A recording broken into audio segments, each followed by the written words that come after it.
Hello, and welcome back to another video. It's time to take a ride on these suburban parts. How are you doing today, viewers? And welcome back. If you're just joining us for the first time, good to have you with us. Please be sure to like, subscribe, comment, and share this video with your friends and family.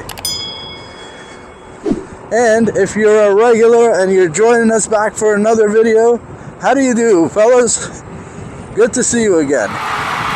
Today I am in the suburbs of New Jersey. How does the veteran Sherman fare here in the suburbs? Well, so far so good. I'm going to explore the area a little bit, and I want to talk to you about whether or not it's a good investment or a good idea in any shape or form to buy a house in the current market. I have been exploring information on the idea for learning purposes, and I've come to learn a few things about the housing market, about investing, and about myself personally. And I want to share those ideas with you. First of all, raise your hands here in the comments if you are of the high income variety. So many hands. All the comments in the comment section with a hand raised like this. Hello, big money spenders, big money ballers. If you have a lot of money, is that money better put to other use? Is it better spent on yourself and your family? Or is it best spent on a beautiful house like this one here, with this lovely driveway, garage, and all the extra space that comes with living in a house? Okay, let's start with the basics and the very obvious points first. If you live in the city, or if you traverse the city a lot, and you're in the city constantly, one of the main and glaring difficulties, if you're not a super rich multi-millionaire with lots of space, is how tight it can be in the city. The tight quarters of the city can really make you feel claustrophobic and limited. And eventually, you figure to yourself that if you had a house, you can make all your dreams come true. And you also wouldn't mind having a little room to put a coat rack where you can hang your coat every time you come home, and a little room to keep your wheel collection in a garage, and maybe a little more room to store all your favorite hats and sneakers you've been collecting over the years.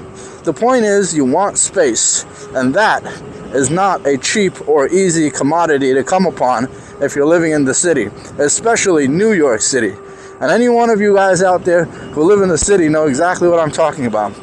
Look, on the other hand, at all these lovely, splendid homes that are on calm, relaxed streets and probably have plenty of room to put the things they want to put and to walk around and to sit in different environments of the house for different moods, for different purposes around the house.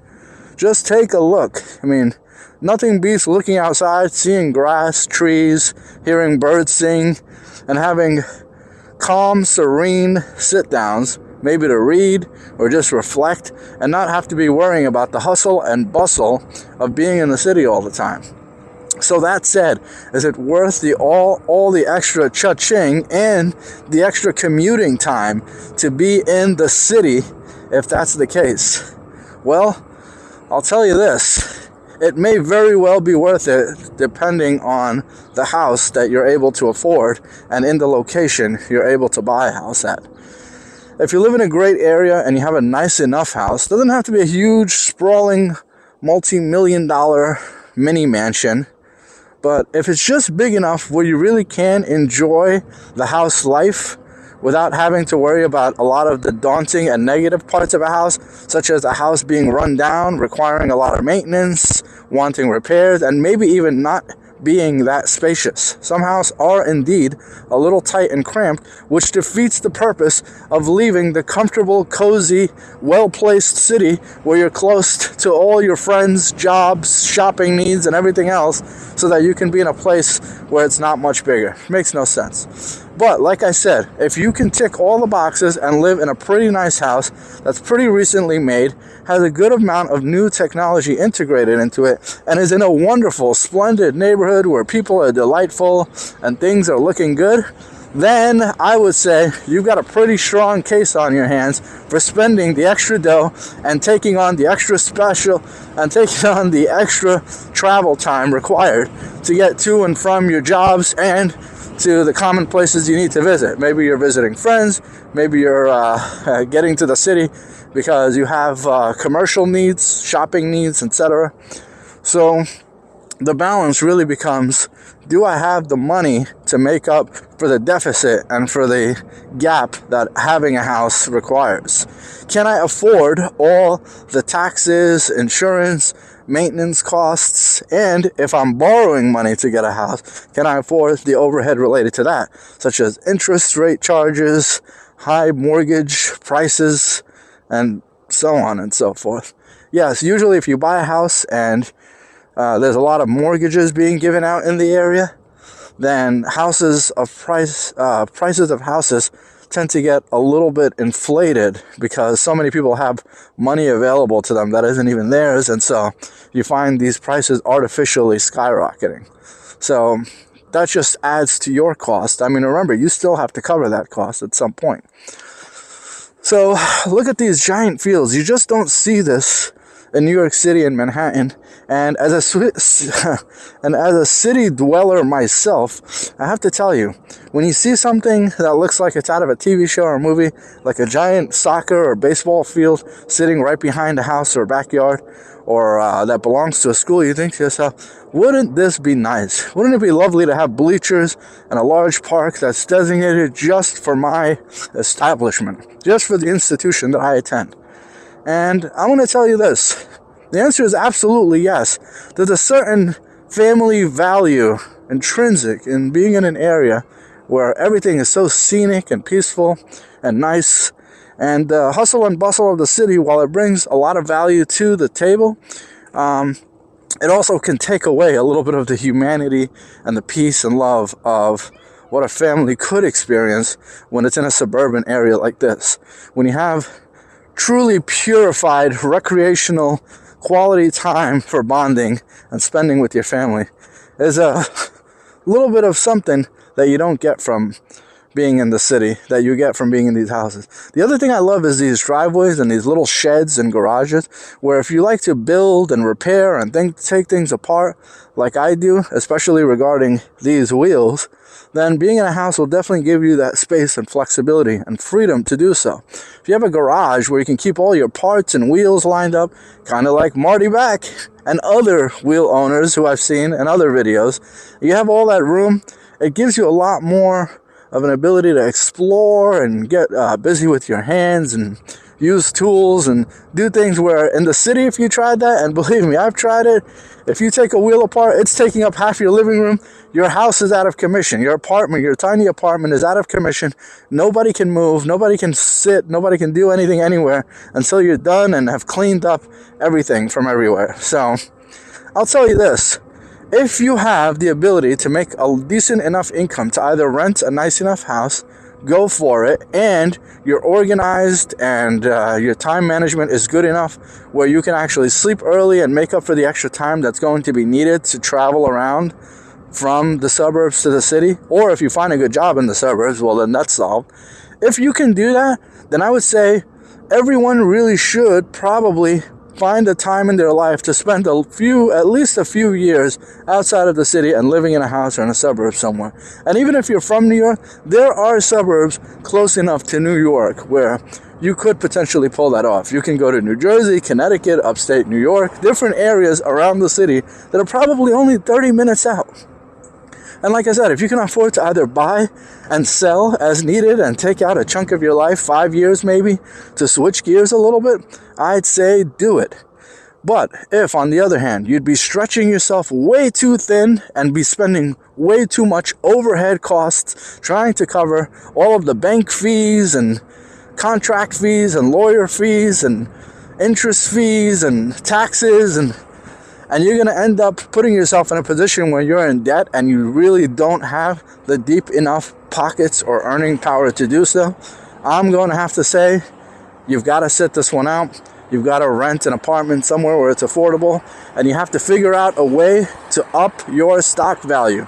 Find a way to make it so that you deserve more money and you can earn more money. Read books, go back to school, work hard at the job that you're in, and elevate yourself and take yourself to a position where you can comfortably afford the house. Because overall, if you're not doing it comfortably, then what are you doing?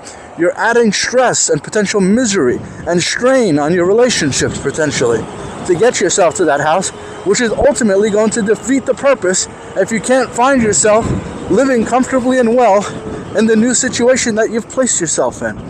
So what point would there be to put yourself in a situation where you're making yourself more stressed instead of less stressed? I'm not sure if that works the right way. I'm not sure if that's the way you're supposed to do it.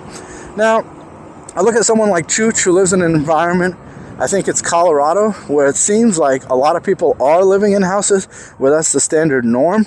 I'm guessing renting a house in an area like that is pretty much like renting an apartment if you live in the city.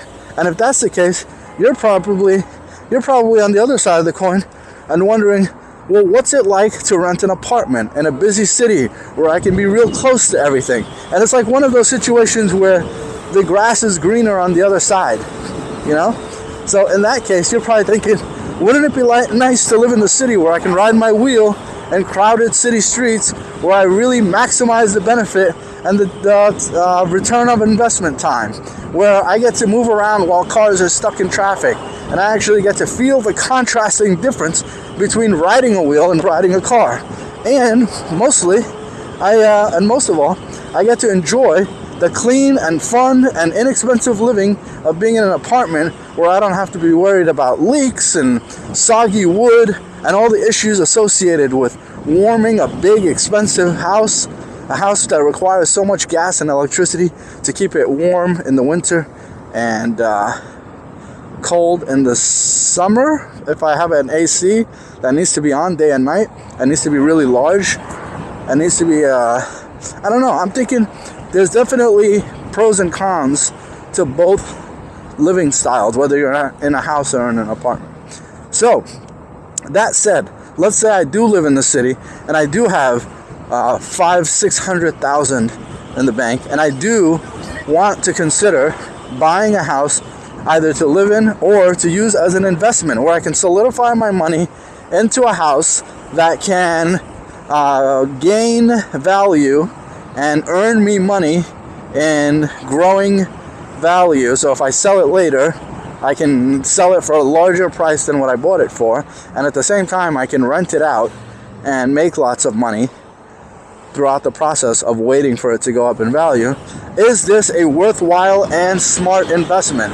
I would say for the most part it certainly could be, but the truth is a house will probably still cost you money in the process. So don't think that you're just going to make a whole bunch of money renting out a house and that there isn't going to be expensive bills trying to get that house up to code and things that need to be repaired. Don't think that you're just going to buy a house, rent it out, make a whole lot of money, and then sell the house for a much bigger price. I'm not sure if that's really the case. You have to be really experienced and smart to know that you're buying something that's in good shape and that's worth the money that you're going to be pouring into it. And so, with that, I would leave you with the conclusion that if you have money to invest, putting it into a house that's in a clean area and is in good condition and inspected by someone who knows exactly what they're looking at, by an expert who may charge you money to look at it and make sure that it's actually good, it might be a pretty good investment.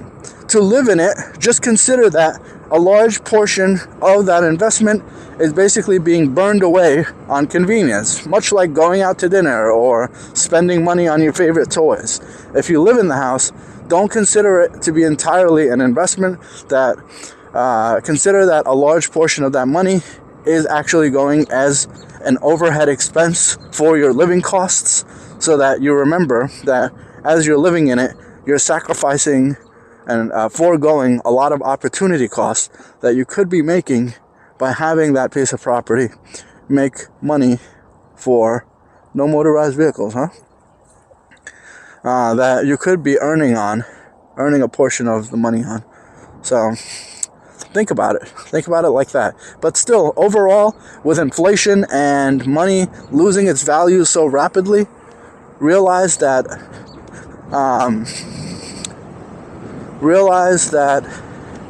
money being stored safely in a house is actually a great way to ensure against the loss of value of that money by inflation. Because when there's inflation, the value of property and things like that does tend to go up.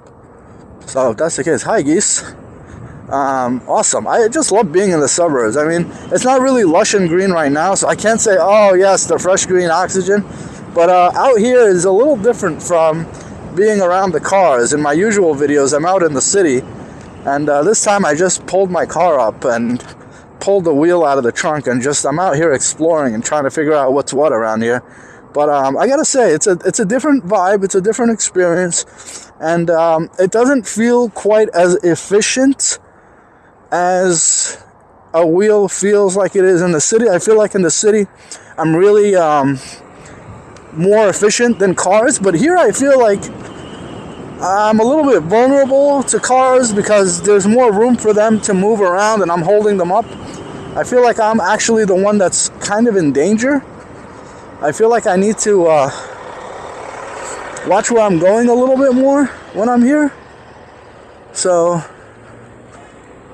I don't know how I feel about if I were to ride a wheel in the city all the time. I feel like riding a wheel in the suburbs is good, especially if you're doing, door-to-door stuff or neighborhood, moving around to like the store and you don't want to pull out your car every time. And yeah, I can see the value in that, but if you're like going from the suburbs to the city or from one suburb to another suburb, I would probably caution you against that. Unless you have a big, powerful wheel and you're very experienced and you're okay really nailing high speeds alongside cars who are doing 40, 50 miles an hour on these sort of open roads. I don't know, I'd be a little bit careful. In the city, it's like if you're doing 25 miles an hour, you're flying past cars and people. And so it's like kind of ideal for riding your wheel because you're a thin pencil. You can squeeze through just about anything. And there is a lot of stuff to squeeze through in the city. There's a lot of stoplights, a lot of cars, not a lot of space. So it's like your advantage level, your value goes way up. But here in this open space, it's like, I want to make sure that some guy isn't on his cell phone and doesn't accidentally do 60 and run me over, because he would never expect to see some crazy guy on a wheel here. It's like, it's a little different. So yeah, like I said, being in a suburb, I'm not sure. But anyway, back to the topic at hand here. Buying a house versus maybe buying an apartment, or putting your money into renting an apartment versus renting a house. In general, monetarily speaking, I think houses are probably cooler and funner and more spacious. It's almost like a fantasy of a city person to have like an upstairs and a downstairs and multiple bathrooms and all this beautiful scenery and mowing the lawn right outside the house and all this property. But you're paying for it. I don't think that you can compare the cost of living of an apartment to a house. I'm gonna guess that a house, especially in a nice area like this, is probably something like double what it is for an apartment. Or at the very least it's I guess the same price as a decent apartment. You're gonna pay a lot of money for a house. Let's just say you're renting for $4,000 and you have a nice enough apartment. Well, $4,000 maybe gets you a decent house as well. I don't know.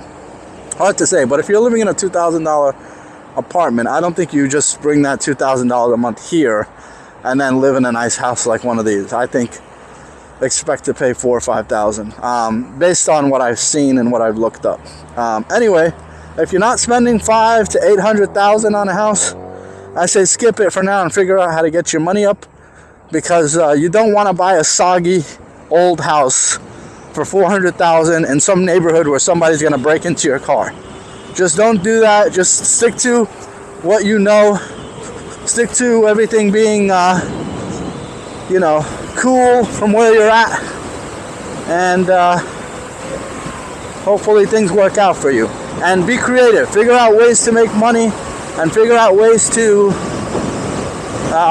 sell yourself and provide some value to the community where you don't have to worry about where your next meal is going to come from. And you can worry about how you're going to achieve all your great dreams out here. Okay, I'm going to cut this left here and hopefully try to find my car. I honestly don't even know where I am or where I parked. Folks, if you're in the comments and you know this area, let me know. Did I just pass by your house? Did I just accidentally scoot on right in front of you? Yeah, so I'm just looking at these houses too, because I kind of want to, when you see a neighborhood in person, it really, when you fill your lungs with a neighborhood, or so to speak, and feast your eyes, it's different from when you're on Zillow carousing and perusing and checking to see what's out there. It's a whole different feeling. So big shout out to Maywood, New Jersey. I don't think I've ventured through Paramus just yet, not this time. Maybe I will soon. But I think this is Maywood. I'm not sure even where I am. Hackensack? Is there a difference? Yes, there's a difference. Sorry, I don't mean to insult anyone. I'm sure people are like, Hackensack, what are you saying? But anyway, it's also a win-win for me to be cruising up and down a suburban area like this. It's like I feel like I'm in a weird movie or a dream to be in an area where it's just all houses like this. Some of these houses are absolutely gorgeous. I love the property. When I see something I would fantasize about owning, I'll say so. So far, everything looks nice, but I don't know that I'd be like, oh, this is it. This is beautiful. Yeah, but these are all nice. I definitely can't take... What's this? Like a fence and a school? I don't even know what school I'm looking at here, but... Okay, looks like a dead-end street. This is cool, because it's like you're on top of a hill. Yeah, I'd like that house. Dude. So, what are your thoughts on living in a house versus living in a city? Who are the few and the proud... Not the Marines... Who are the few and the proud among you out there watching this who have had the privilege and the luxury of living in both a house and a city at some point in your life? I like that house. 2-car garage, that looks cool. Yeah, and what are your thoughts? If you've lived in both, how did the two compare? I always pictured it like you'd have a huge basement with a huge couch where you can play video games, and I always pictured it like you'd have a basketball court, basketball rim in your backyard. I don't know. Maybe I'm wrong. I don't see a lot of basketball rims in driveways here. That looks cool. I like that black house. Ooh, that tree looks nice. I'm gonna pop a Yui. Ooh, this house looks nice. Looks like a Dutch Candyland house. Dutch something or other. I want to go down this road because it looks kind of interesting. I think the sweet spot is $850,000. I think if you can afford a house that's $850,000, I think once you get to $1 million or $2 million, the houses get a little too big. They look amazing and they're probably incredible to look at from the inside, but maybe too big. Maybe the family members start getting spread out and people don't see each other. Like when I see like NBA players living in like $20 million mansions, and they're so big, it looks like a facility. It looks like a recreation center. So it's like, when do you see each other? Do you have to like radio each other or call each other on your phones? Like just to like know where the person is? Like, forget it. Hide and seek would take like 7 weeks. You could probably move around too from spot to spot around the house and No one would even see you in the process of moving. These houses are nicer. This street looks a little more well off. These houses look cool. Look at all this.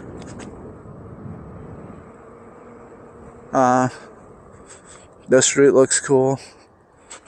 Yeah, this is awesome. It's pretty awesome looking. A lot of trees. I know it's winter, so the grass and the trees aren't as bright, lush green as they are in the summer, but it's still green, even for winter. So, a lot of nice cars in the driveways. I like to imagine that the people with the nice cars are the ones who paid off their house and they're just kind of enjoying life now. You know, leasing and buying nice enough cars where they don't have to really worry about ever going to a mechanic or anything like that. Anyway, just weaving through street to street here.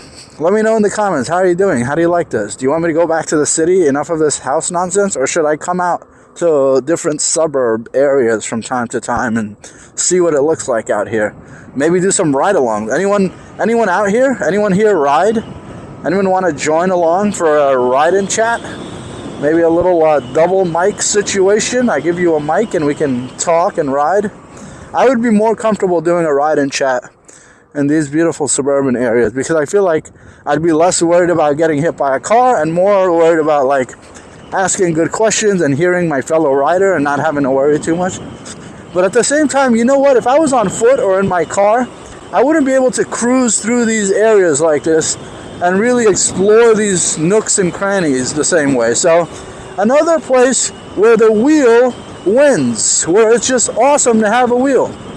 Another awesome advantage of being an EUC rider, which is why you should buy one immediately. Get on an EUC today, and if you're really bold and you're certain and you're committed, don't even waste money on a smaller $800 electric unicycle. Go out there and buy yourself the biggest, toughest, roughest electric unicycle your money can manage to get you. Get a veteran Sherman or a veteran Lynx right out the gate and learn on it. But be careful, don't scratch it up and drop it. Be careful, hold on to a fence, give yourself some space, give yourself time and room to grow, and enjoy it. Yeah. Folks, I think my car is up ahead here on the right. I'm going to say goodbye so I can focus and get to my car safely. I really appreciate you liking and subscribing. The numbers have been exploding through the roof. I don't even know what to say. It's like a weird dream. I've never seen anything like this. Thank you all. Thank you to all the new people who have joined. Thank you to all the guys who have been watching and commenting and liking and subscribing and encouraging me and giving me support and being so kind with their words. Thank you all very much. I love it. I love doing this, and I love interacting with all of you, and I appreciate it. And I look forward to seeing all of you on the next one. Have a great day. Goodbye. Like, subscribe, comment, and share. And tell your friends about this in person. Open your phone during that conversation and say, here, look at this. And then make sure that they open their phones too and do a search for EUC NYC guy and make sure they hit that subscribe button. Watch them. Look at them carefully until they do it. And if they don't hesitate to reach over there and hit that subscribe button for them. That's right. Violate their personal space. In a good way, of course. All right, folks. Goodbye.